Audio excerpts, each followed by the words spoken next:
नमस्कार। ये बात 2009 की है। एक नेशनल न्यूज़पेपर के न्यूज़ रूम में पत्रकारों और मैनेजमेंट की बैठक चल रही है और वो बैठक है 2009 के जो लोकसभा चुनाव हैं, जब उसकी घोषणा कर दी गई। तो अप्रैल 2009 में लोकसभा के चुनाव हुए। उसके पहले फरवरी में एक बैठक हुई जिसमें ये योजना बनाई गई कि चुनाव को किस तरीके से कवर करना है, और इसको लेकर के काफ़ी पत्रकार उत्साहित थे कि शायद कोई ऐसी योजना बनेगी जिसको लेकर के वो जो है चुनाव का कवरेज अच्छे तरीके से कर पाएंगे। उसी दौरान एक मैनेजमेंट के एक वरिष्ठ अधिकारी ने कहा कि इस बार चुनाव प्रचार की और चुनाव की खबरें नहीं छपेंगी। ये बात सुनते ही न्यूज रूम में सन्नाटा छा गया। लेकिन उसी दौरान एक मैनेजमेंट के जो ऑल इन ऑल अधिकारी हैं, उन्होंने कहा कि खबरें तो छपेंगी, लेकिन अब हमारी पॉलिसी बदल गई है और जो भी खबरें छपेंगी अब उन खबरों को निःशुल्क नहीं, यानी खबरों को पेड कर दिया गया है। अब चुनाव प्रचार पेड होगा। प्रति वर्ग सेंटीमीटर के हिसाब से अखबार में खबरें छपेंगी। जी हां, आज मैं आपसे जो बात करने वाला हूं वो है पेड न्यूज, यानी पेड न्यूज यानी पैसा देकर छपवाई जाने वाली खबर। अब ये पेड न्यूज क्या बला है? खबर तो साहब हमेशा निःशुल्क होती है, जनहित में होती है, पक्षपात से मुक्त होती है, ईमानदारी के साथ सूचना लोगों को दी जाती है। तो लेकिन जो पेड न्यूज है, वो पेड न्यूज में वो सारा कॉन्सेप्ट कैसे पूरा होगा, ये कई तरीके के सवाल हैं जिसको लेकर के मैं आज आपसे बात करूंगा। और ये पेड न्यूज का कॉन्सेप्ट आया कहां से और आज ये किस रूप में विद्यमान है? क्या ये सिर्फ चुनाव की बीमारी है? क्या ये बीमारी और भी कॉर्पोरेट में, व्यावसायिक घरानों में या मनोरंजन की दुनिया में कहां कहां ये बीमारी फैली हुई है? ये विभिन्न इसका जो कहना चाहिए इसका जो दायरा है वो बहुत बड़ा है। उस पूरे दायरे के बारे में मैं आज आपसे चर्चा करूंगा, बातचीत करूंगा। तो सबसे पहले मैं आपको बताना चाहूंगा कि ये पेड न्यूज होती क्या है। तो पेड न्यूज जैसा कि इसके जो है शब्द से स्पष्ट है कि पैसा देकर छपवाई जाने वाली खबर। लेकिन मैं इसके पहले आपको बता दूं कि वास्तविकता तो यह है कि पेड न्यूज की कोई ऐसी सर्वमान्य परिभाषा नहीं है। चुनाव आयोग ने प्रेस परिषद से कहा कि ये जो पेड न्यूज है इस कॉन्सेप्ट को क्लियर किया जाए और इसको डिफाइन किया जाए, इसकी कोई ऐसी परिभाषा गढ़ी जाए, बताई जाए, ताकि उस आधार पर यह फैसला किया जा सके कि पेड न्यूज क्या है और पेड न्यूज छापने वाले या पेड न्यूज दिखाने वालों के खिलाफ जो भी समुचित कार्रवाई है की जा सके।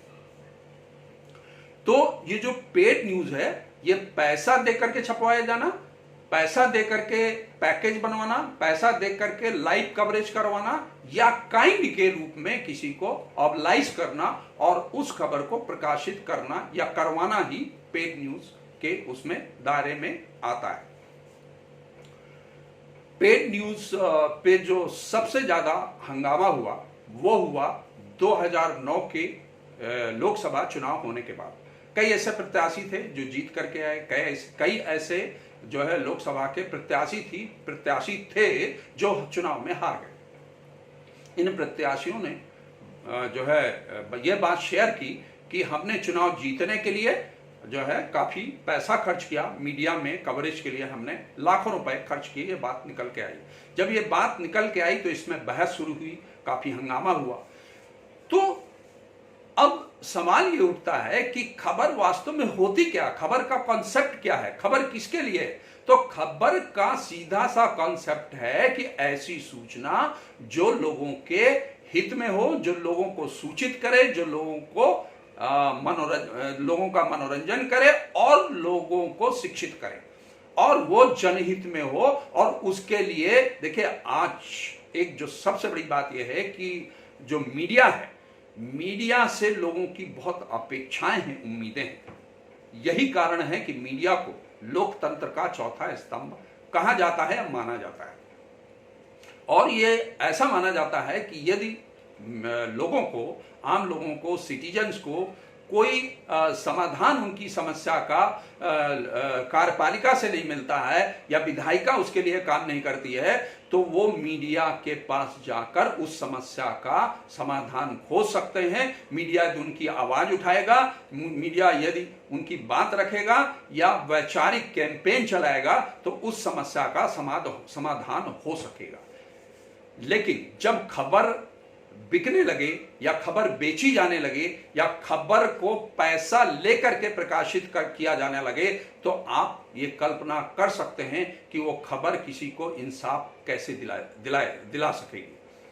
देखिए, भारत में ये बहुत स्पष्ट रहा है कि आजादी के पूर्व की जो पत्रकारिता थी वो पूरी तरीके से मिशनरी पत्रकारिता थी। और इलेक्ट्रॉनिक मीडिया तो उस समय था नहीं, रेडियो की यदि बात छोड़ दी जाए, और वो भी रेडियो जो है चूंकि सरकारी उसमें था, नियंत्रण में था, उसकी यदि हम बात छोड़ दें तो इलेक्ट्रॉनिक मीडिया उस समय था नहीं, प्रिंट मीडिया था। और प्रिंट मीडिया में जो संचालित करने वाले लोग थे, जो चलाने वाले लोग थे, वो बेसिकली स्वतंत्रता सेनानी थे। तो उनका जो लक्ष्य था वो लक्ष्य पूरी तरीके से मिशनरी था, देश के लिए, समाज के लिए काम करना, देश को आजादी दिलाना, इस तरीके का उनका लक्ष्य था। यही कारण है कि उस दौरान पत्रकारिता मिशनरी थी। लेकिन भारत के आजाद होने के बाद 1947 के बाद जो पत्रकारिता है, पत्रकारिता का जो स्वरूप है वो बदलता है। चूंकि देश आजाद हो चुका है, मिशन पूरा हो चुका है, और ये जो पत्रकारिता है, पत्रकारिता जो है प्रोफेशनल होने लगती है, और इन बड़े बड़े मीडिया घराने इस पर अपना इन्वेस्टमेंट करने लगते हैं। और जो लाला है, पूंजीपति है, जब उसका इन्वेस्टमेंट होता है तो वो इस समाचार पत्र को और अखबारों को, पत्रिकाओं को वो इस नजरिए से देखता है कि एक प्रोडक्ट है और उसके लिए ये प्रोडक्ट फायदे में होना चाहिए। तो निसंदेह पत्रकारिता का जो मिशन पहले था और जो बाद में होता है वो बदल जाता है। लेकिन फिर भी जो समाचार है और जो विचार है और जो कहना चाहिए विज्ञापन है, इनमें बहुत क्लियर जो है हमको अंतर देखने को मिलता है। इसमें कोई संदेह नहीं है कि किसी भी समाचार पत्र को चलाने के लिए या किसी भी न्यूज चैनल को चलाने के लिए रेवेन्यू बहुत आवश्यक है। क्योंकि जितने भी वर्किंग जर्नलिस्ट हैं या जो नॉन जर्नलिस्ट एम्प्लॉइज हैं, उनकी चाहे तनख्वाहें देने का मामला हो या प्रोडक्शन का मामला हो, वो उसकी जो आय का स्रोत होता है वो विज्ञापन होता है। तो विज्ञापन एक ऐसा मतलब माध्यम है जिसके माध्यम से जो रेवेन्यू है वो समाचार पत्र और चैनल इकट्ठे करते हैं। लेकिन जब विज्ञापन या रेवेन्यू किसी समाचार पत्र का कम होने लगे या चैनल का कम होने लगे, तो उसके लिए जो है अस्तित्व का संकट पैदा हो जाता है। यही कारण है कि समाचार पत्र और चैनल इस तरह के रास्ते अख्तियार करने लगते हैं। पेड न्यूज का कॉन्सेप्ट कोई भारत में नहीं, भारत का ही नहीं है। ये हम यदि बात करें, ये 19वीं शताब्दी में अमेरिका में जो वहाँ के समाचार पत्र हैं, प्रमुख समाचार पत्रों ने वहाँ पर रीडिंग नोटिसेस को न्यूज़ फॉर्मेट में पब्लिश करना शुरू किया।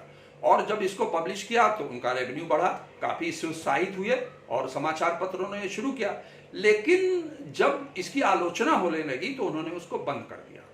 और लेकिन जैसे ही उनको ये लगने लगा कि अब रेवेन्यू उनका जो है पूरी तरीके से एडवर्टीजमेंट से नहीं आ पा रहा है, तो अब फिर से वो किसी ना किसी रूप में मौजूद है। और एक चीज मैं आपको और बता दूं कि भारत पे जो है, चाहे वो चुनाव के दौरान हो या कारपोरेट घरानों की बात हो, यहाँ पर पैसा दे करके स्थान लेना और समय लेना चैनल में या अखबार में स्थान खरीदना अनैतिक माना जाता है, गैर कानूनी माना जाता है।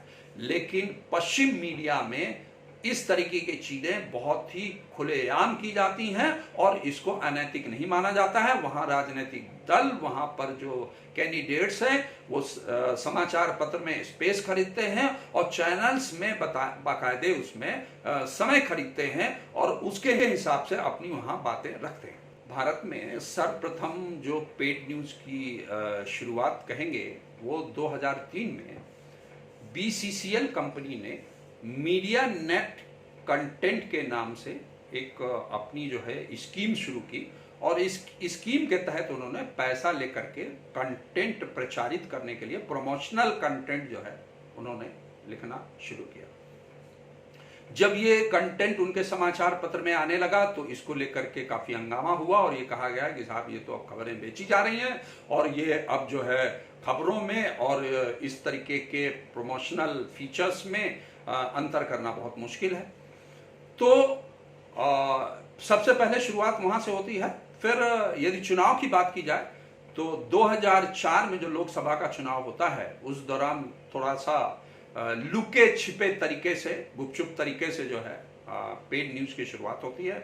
वहां जो भी प्रत्याशी या राजनीतिक दल अपना प्रचार छपवाना चाहते हैं, चूंकि हम लोग ये अच्छी तरीके से जानते हैं कि हर कैंडिडेट के लिए, चाहे वो विधानसभा चुनाव लड़ने वाला प्रत्याशी हो या वो लोकसभा चुनाव लड़ने वाला प्रत्याशी हो, उनके लिए एक चुनाव में खर्च की सीमा चुनाव आयोग ने तय कर रखी है। ऐसी स्थिति में उनकी एक सीमा है, उसी सीमा के तहत वो अपना विज्ञापन समाचार पत्रों में अपनी योजनाओं को, अपनी क्या प्रचार को बताने के लिए वो दे सकते हैं, उससे ज्यादा नहीं दे सकते। ऐसी स्थिति में उसका समाचार पत्रों ने, मीडिया घरानों ने एक तोड़ निकाल दिया कि कोई बात नहीं है, आप विज्ञापन नहीं दे सकते हैं तो हम इस तरीके से विज्ञापन जो है पेड न्यूज के माध्यम से, कि वो छपेगा खबर की तरह लेकिन होगा वो पेड और पैसा लेकर के उनको छापा जाएगा। ऐसी स्थिति में चूंकि ये अनैतिक है, इलीगल है, ऐसी स्थिति में समाचार पत्रों ने, चैनलों ने इस काम को ऑन द रिकॉर्ड ना करके ऑफ द रिकॉर्ड करना शुरू किया। ना तो उसकी कोई बिलिंग होती है कि हर समाचार पत्र प्रति वर्ग सेंटीमीटर के हिसाब से, और जो चैनल है वो प्रति सेकेंड के हिसाब से जो है राजनीतिक दलों से और प्रत्याशियों से पैसा लेना शुरू किया और लाखों रुपया लेकर के घंटों लाइव कवरेज दिखाया जाने लगा।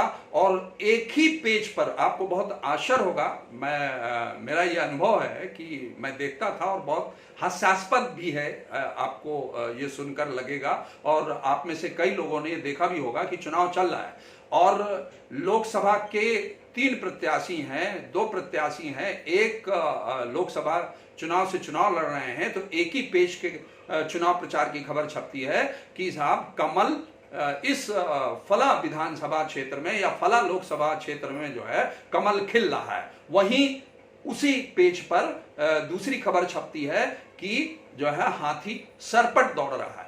कहने का मतलब कि कमल भी जीत रहा है और उधर हाथी भी सरपट दौड़ रहा है, यानी बीएसपी भी जीत रही है। अब इस तरीके के समाचार पढ़कर जो है, जो पाठक है या इस तरीके के समाचार देख करके पाठक कितना कंफ्यूज हो जाता है और हम जो है इस तरीके की जो है पक्षपात पूर्ण खबरें दे करके, गलत सूचनाएं दे करके हम एक जो वोटर है, एक जो मतदाता है, हम उसके धारणा को बदल देते हैं। क्योंकि जो समाचार पत्र है, मीडिया है और जो इलेक्ट्रॉनिक मीडिया है, प्रिंट मीडिया है, डिजिटल मीडिया है, वो ओपिनियन मेकिंग का काम करते हैं। और ओपिनियन मेकिंग से मतलब यह है कि वो समाचार देख करके लोग अपने विचार बदलते हैं, अपनी धारणा बदलते हैं, अपनी दिशा बदल देते हैं। ऐसी स्थिति में इस तरीके के समाचारों को दिखाना, पढ़ाना कितना खतरनाक है। तो 2009 में खुलकर खेल खेलते हैं समाचार पत्र और चैनल, और इस पर खूब बहस होती है, खूब चर्चा होती है, क्योंकि प्रत्याशी भी इस बात को बताते हैं कि मैंने चुनाव में जीतने के लिए इतना पैसा खर्च किया और इस दौरान जो है, जो मैनेजमेंट के लोग हैं या जो लाला लोग हैं, वो पैसा कमाने के चक्कर में कई ऐसे पत्रकारों को भी दागदार बना देते हैं और ये सिखा देते हैं कि कैसे तुम्हें घूसखोरी करनी है, कैसे तुम्हें पैसा लेना है और पैसा लेकर के खबरें छापनी है। हालांकि मैं सैल्यूट करता हूं ऐसे पत्रकारों को कि इस दौरान भी जब पेड न्यूज का संकट आया, ये संक्रमण आया, उस दौरान भी ईमानदार पत्रकारों ने अब इस पेड न्यूज से दूरी बनाकर रखी।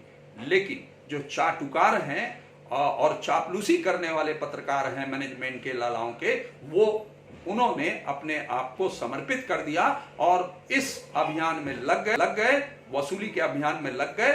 2009 में ये जब काफी चर्चा में आ गया तो इस पे काफी बहस हुई, चुनाव आयोग पे मामला गया और प्रेस परिषद के पास मामला गया, हाई कोर्ट गया, सुप्रीम कोर्ट गया, उसमें कुछ गाइडलाइंस भी जारी की गई।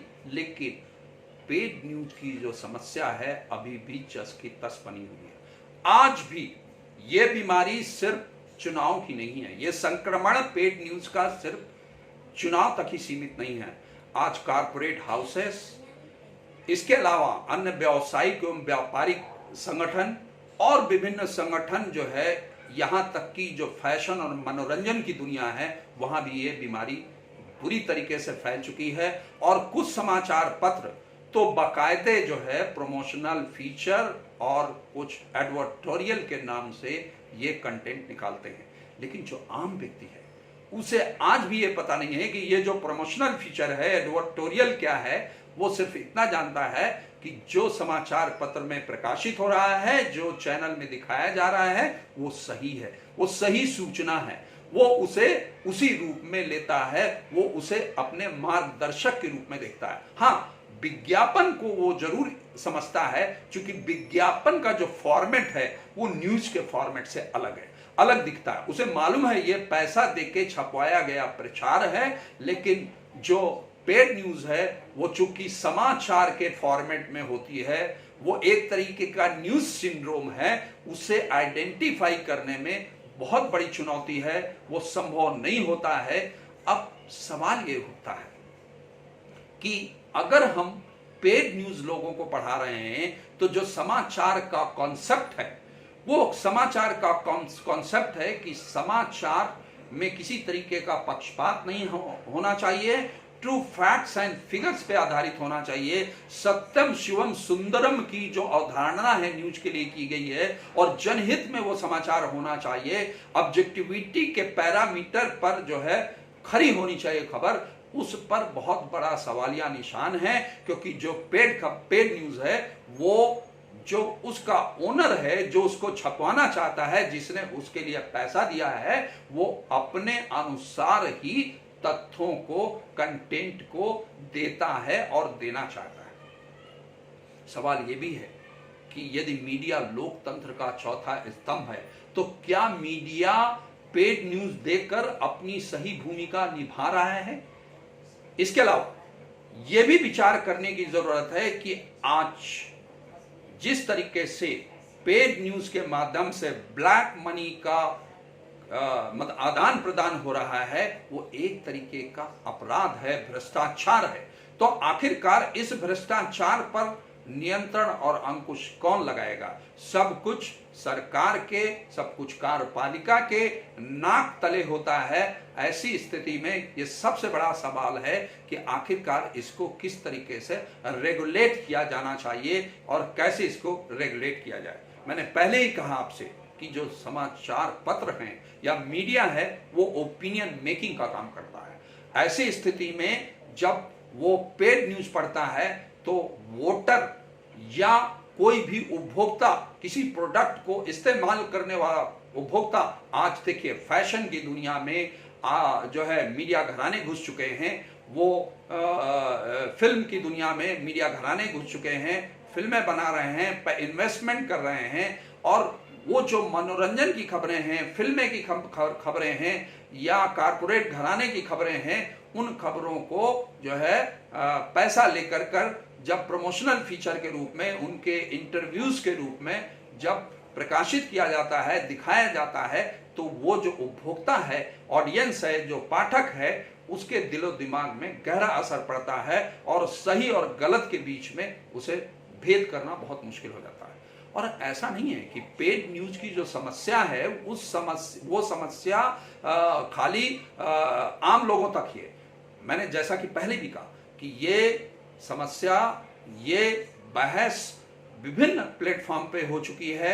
यहां तक कि पार्लियामेंट्री कमेटी भी इस पे विचार कर चुकी है, चुनाव आयोग भी इस पे विचार कर चुका है, हाई कोर्ट और सुप्रीम कोर्ट में भी ये मुद्दा जा चुका है, लेकिन आज भी ये समस्या ज्यों के त्यों बनी हुई है। ऐसे में ये सवाल होना लाजमी है कि आखिरकार ये समस्या का समाधान क्या है। क्या लोगों को जबरदस्ती गलत सूचनाएं दी जाती रहेंगी, जो उनका एक फंडामेंटल राइट है सही सूचना प्राप्त करने का, जो उनकी अपेक्षाएं हैं मीडिया से, क्या उन पर जो है मसाला लगा करके गलत तथ्यों का इनपुट डाल करके उनको दिया जाता रहेगा, उनके अधिकार से वंचित किया जाता रहेगा? मेरा यह कहना है कि कोई भी समस्या हो, कितनी बड़ी से बड़ी समस्या हो, लेकिन उस हर समस्या का समाधान होता है, सॉल्यूशन होता है। तो उसके लिए क्या किया जाना चाहिए? तो मैंने कुछ सुझाव आपके लिए लेकर के आया हूं कि इस पेड न्यूज की समस्या के लिए सर्वप्रथम आवश्यक है कि इस पेड न्यूज को डिफाइन किया जाए, इसकी कोई सर्वमान्य परिभाषा गढ़ी जाए, ताकि यह अंतर किया जा सके कि पेड न्यूज क्या है। यदि पेड न्यूज चलाना है तो उसे लीगलाइज किया जाए और उसमें कहीं ना कहीं साइड में, कहीं कॉर्नर में या कहीं पर खुले तौर पे ये लिखा जाना चाहिए कि ये पेड न्यूज है, ताकि पाठक और ऑडियंस उसको देखकर पढ़कर कंफ्यूज ना हो। ये बहुत जरूरी है। इसके अलावा जो भारतीय प्रेस परिषद है उसके लिए आवश्यक है कि एक ऐसी रेगुलेटरी बॉडी का गठन करे जो इन चीजों को रेगुलेट करे। वो चाहे चुनाव का समय हो या वैसा भी समय हो, सामान्य समय चल रहा हो, उस दौरान एक रेगुलेटरी बॉडी बने जो मीडिया घरानों, पत्रकारों के लिए गाइडलाइन जारी करे और बाकायदे उसकी लगातार मॉनिटरिंग करे, ताकि ऐसा नहीं होना चाहिए कि वो कुछ भी दिखा दें जो है समाचार के नाम पे।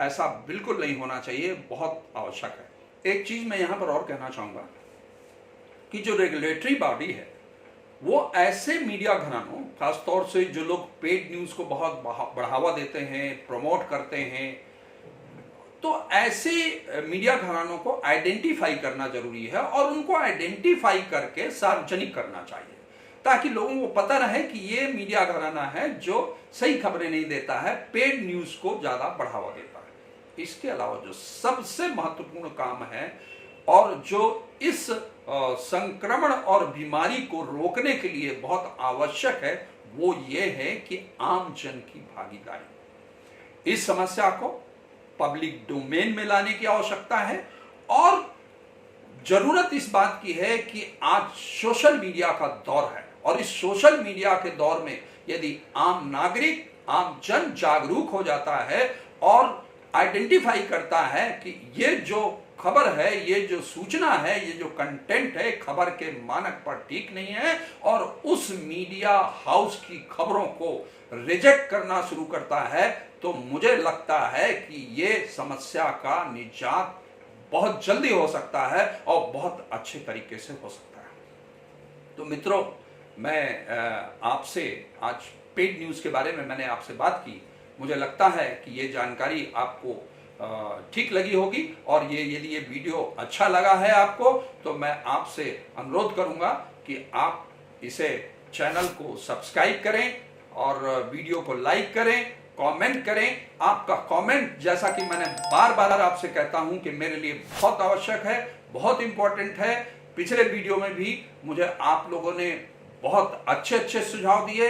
आपने फोन करके, आपने व्हाट्सएप के माध्यम से, आपने लिंक में कमेंट के माध्यम से जो मुझे आपने सुझाव दिए हैं, आपने जो उसके बारे में लिखा है, वो मेरे बहुत काम का है। जी नमस्कार।